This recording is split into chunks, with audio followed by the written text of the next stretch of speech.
جرايم غريبة وغامضة زي الألغاز تم حلها بطريقة أغرب، واللي حلها كان الطبيب الشرعي البريطاني المشهور سيدني سميث.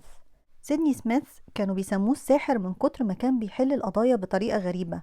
أخد جوائز كتير من إنجلترا ومصر، وساهم في تطوير الطب الشرعي في مصر. كتب مذكراته في كتاب وحكى فيها عن نفسه وعن أهم القضايا اللي حلها وإزاي حلها، وترجمه للعربي مصطفى عبيد وسماه قارئ الجثث.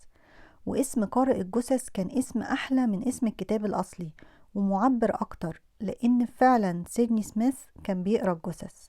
اتخرج سيدني سميث من كلية الطب في جامعة إدنبرا سنة 1912، وفي سنة 1914 سافر مصر كطبيب في الجيش الإنجليزي في وقت الحرب العالمية الأولى واستقر هناك. وفي سنة 1917 بقى مستشار في الطب الشرعي. كتب مذكراته وحكى فيها عن أغرب القضايا اللي قابلها في مصر وبريطانيا وإزاي حلها، ومنها قضية رايا وسكينة المشهورة. سيدني سميث كان ليه فضل كبير إنه يبرئ المظلوم ويجيب حق الضحايا، لأن قبل تطوير واستخدام الطب الشرعي في مصر كانت كل القضايا بتحكم على أساس الشهود، اللي كان كتير منهم بيبقى مخطئ أو عنده مصلحة أو شاهد زور. هنحكي شوية من القصص الغريبة اللي جت في مذكراته. قصة التلات عظام. بيحكي إنه في يوم وصل مبنى الطب الشرعي عسكري معاه لفة فيها 3 عظمات، وطلب منه إنه يكتب تقرير إذا كان العظم عظم إنسان ولا حيوان، كإجراء روتيني بتعمله الشرطة لما يلاقوا عظم غريب. والعظم لقاه عسكري في بير مهجور.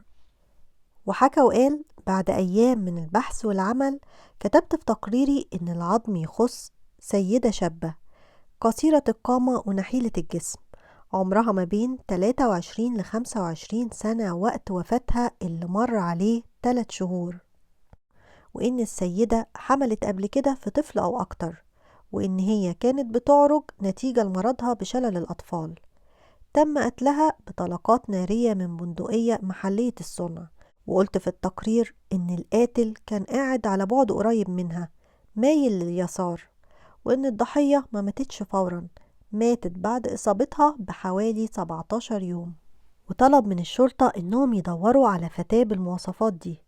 طبعا الشرطة كانت في حالة ذهول من التقرير، لكن استغربوا أكتر لما لقوا إن فعلا في فتاة مفقودة في قرية جنب البير، وإنها عندها 24 سنة وكانت بتعرج وبنفس المواصفات، مطلقة وعندها طفل، وكانت عايشة مع باباها ومحدش يعرف عنها حاجة من 3 شهور. راحت الشرطة وحققت مع أبو الفتاة المفقودة، ولما لقوه مرتبك وأقواله متضاربة اتهموه بقتلها. الأب انهار وقال لهم إنه ما كانش يقصد، وحكى إن يوم الحادثة كان قاعد قدام بيته بينظف البندقية بتاعته، وبنته كانت واقفة عند باب البيت، وما كانش يعرف إن البندقية متعمرة، خرجت منها طلقات عن طريق الغلط وأصابت بنته. حاول يعالجها في البيت، لكن للأسف حالتها ساءت، وبعد حوالي 17 يوم اتوفت. لما سألوه ليه ما ودتهاش المستشفى، قال لهم لأنه كان خايف، لأن البندقية مش مترخصة. ضيع حياة بنته وضيع نفسه عشان خايف من عقوبة ترخيص البندقية. بعدها راح ورمى الجثة في البير المهجور. لما هدى رجع تاني عشان يبص على بنته، لكن الجو كان حر والجثة كانت اتحللت. أخد البقايا ورماها في النيل ما عدا 3 عظمات اللي حكوا كل الحكاية. وحكى إن المحققين رجعوا له وسألوه إزاي عرف كل التفاصيل دي من 3 عظمات، فقال لهم إنه لما جمع العظام كانوا عظمتين للفخذ وعظمة للحوض. من عظم الحوض عرف إن هي أنثى، ومن الإعوجاج اللي في العظم عرف إن هي خلفت قبل كده. ولما قاس طول العظم وشاف حجمه قدر يعرف حجمها وطولها. أما سنها فعرفوا لأن قمة عظم الفخذ بيكتمل اتحادها في الإنسان لما يكون سنه ما بين 22 و 25 سنة، والالتحام ما كانش متحقق بشكل نهائي. ومن شكل الأنسجة اللي موجودة حوالين العظم قدر يحدد إن الجثة ماتت من حوالي 3 شهور مش أكتر من كده. عرف إن هي اتضربت بالنار لأنه لقى رصاصة مستقرة في الفخذ الأيمن، ومن شكل الرصاصة عرف إن هي محلية الصنع، ومن شكل النتوء اللي حوالين الجرح قدر يحدد اتجاه الرصاصة. وحكى إنه لما لقى إن حجم الفخذ الأيمن أكبر من الفخذ الأيسر عرف إن دي علامة إن الجسم كان بيحمل على الفخذ الأيمن لوقت طويل، وكمان لقى فرق بسيط في الطول ما بين الاتنين، فاستنتج إن هي كانت بتعرج.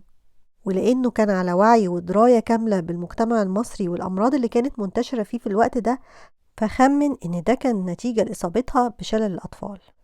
في إن هي ما ماتتش على طول من الأنسجة اللي حوالين الجرح، اللي بتقول إن الجرح ده تعرض للتلوث والالتهاب لفترة قبل الموت. كان معروف عن سيدني سميث النزاهة والعدل، إن هو أنقذ كتير من المصريين بالاتهامات بالقتل للأجانب في وقت كانت منتشرة فيه الاغتيالات السياسية للإنجليز على أرض مصر، زي اللي حصل في قصة قتيل ضفاف النيل. جثة لشاب بريطاني لقوها مرمية على شط النيل ومضروب رصاصة في دماغه. التحريات قالت إنه موظف بريطاني بيشتغل في مركز مرموق، أعزب، صحته كويسة، ما عندوش أعداء، مش متورط في أي علاقات نسائية ولا مشاكل مادية. ولأنه بريطاني اتقلبت الدنيا ببريطانيا، وطلبوا من الحكومة المصرية إنها تقدم القاتل المصري فورا للعدالة. لكن تقرير دكتور سيدني إن الحادثة حادثة انتحار مش قتل. قال في تقريره إنه لقى إن الرصاصة دخلت من الناحية اليمين وخرجت من الناحية الشمال، وإن هي اتضربت على مسافة قريبة جدا. قال كمان إن مفيش أي أثر لمقاومة ولا خناقة على جسم القتيل. لقى إن في حز صغير على واحد من أصابع اليد اليمنى للضحية، وده مطرح ما كان بيضرب نفسه بالنار. وكمان أزرار القميص بتاعته كانت مفكوكة لأنه كان بيفكر إنه يضرب نفسه رصاصة في القلب. وحكى الطبيب العبقري إن دي ما كانتش القضية الوحيدة اللي يحقق فيها وتخص أجنبي على الأراضي المصرية، وإن كان فيه أكتر من قضية، ده غير قضايا المصريين. ومن ضمن قضايا الأجانب كانت قضية مقتل لرجل فرنسي، اتطلب منه إنه يروح يحقق فيها في مكان الجريمة ويفحص الضحية، لأن أي قضية قتل لأجنبي بتثير الشبهات السياسية. وحكى في مذكراته إن في الوقت ده انتدبت القنصلية الفرنسية طبيب من ناحيتها يمثل الجانب الفرنسي، وأنا كنت أمثل الجانب المصري. وحكى وقال: وصلنا بيت المجني عليه اللي لقوه مقتول فيه. البيت كان تصميمه غريب، كان عبارة عن طرقة طويلة وعلى الناحيتين أوض نوم كتير، والقتيل كان موجود في آخر غرفة في الطرقة. كان مرمي على سريره مصاب بجروح في الراس، وجنبه كانت واقعة الناموسية بتاعة السرير، واللي كانت دليل على إنه اتقتل وهو نايم. وكشفت التحريات إن القتيل كان شخص منحل أخلاقيا، وإنه كان بيأجر غرف بيته لأعمال غير أخلاقية. ولما عينوا باقي الغرف لقوا من العفش والديكور إن كلها مجهزة للأغراض دي. وفي الأوضة اللي جنب القتيل لقوا على الترابيزة أطباق راقية جدا فيها بقايا طعام وكاسات فيها بقايا خمور. ومن بقايا الأكل قدروا يعرفوا إنه كان مطلوب من فندق مشهور، وبالتحريات عرفوا مين اللي كان طالب الأكل في الوقت ده من الفندق. أكل كان راجل وست كانوا من عائلتين معروفين جدا وليهم مكانة عالية جدا في المجتمع في الوقت ده، لكن الراجل كان متزوج من واحدة تانية، والست كمان كانت متجوزة من راجل تاني. وحكى سيدني سميث إن الشرطة طلبت منه إنه يحدد وقت الجريمة بالظبط، لأنهم عايزين يتجنبوا إنهم يستدعوا الراجل والست إلا لما يعرفوا وقت الجريمة حصل بعد ما مشوا ولا قبل ما يمشوا، لأن استدعائهم هيسبب مشكلة وفضيحة كبيرة للعيلتين. فالشرطة قررت إن هي هتتجنب استدعائهم إلا إذا لزم الأمر، فكان عليه إنه لازم يحدد وقت الجريمة بالظبط.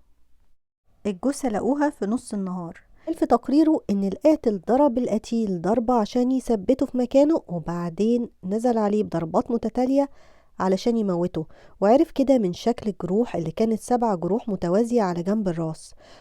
وقال كمان إنه شخص يعرفه القتيل كويس لأن مفيش أي أثر لاقتحام ولا تشابكات بينهم. وقال إن القتيل اتقتل وهو نايم بياخد قيلولة بعد ما تناول وجبة الغداء وقت الظهر، وعرف كده من بقايا الأكل اللي موجودة في معدته واللي ما كانتش لسه اتهضمت، ونفس نوع الأكل ده كان موجود في طبق على الترابيزة اللي جنبه.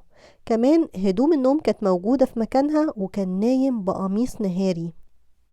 اتفق سميث مع الطبيب الفرنسي في كل حاجة ما عدا توقيت الجريمة اللي كان مهم جدا للشرطة، لأن لو الجريمة الظهر يبقى معناها إن الاتنين العشاق وصلوا بعد ما اتقتل وقضوا الليل وهم مش حاسين إن في الأوضة اللي جنبهم كان في قتيل. لكن لو كلام الدكتور الفرنسي صح معناها ان هما وصلوا قبل ما يتقتل، وكده الشرطة مضطرة تستدعيهم وتحقق معاهم، وممكن هما نفسهم يكونوا متهمين. قدموا أدلتهم الاتنين للنيابة. الدكتور الفرنسي قال انه متأكد ان الجريمة حصلت بالليل لانه عنده شاهد شاف القتيل في وقت بالليل. دكتور سميث كان عنده قناعة ان لما تكون الأدلة متعارضة مع شهادة الشهود يبقى الصح هي الأدلة الجنائية، ويبقى الشاهد يا إما مخطئ يا إما بيكذب. لكن الدكتور الفرنسي كان واثق في الشاهد بتاعه، وقدموا الأدلة الاتنين للنيابة. لكن لحسن حظ العشاق على حد تعبير الدكتور في مذكراته إن قبل ما يستدعوهم للشهادة وتحصل الفضيحة، فأثناء التحقيق انهار الخادم بتاعه واعترف إن هو اللي قتله.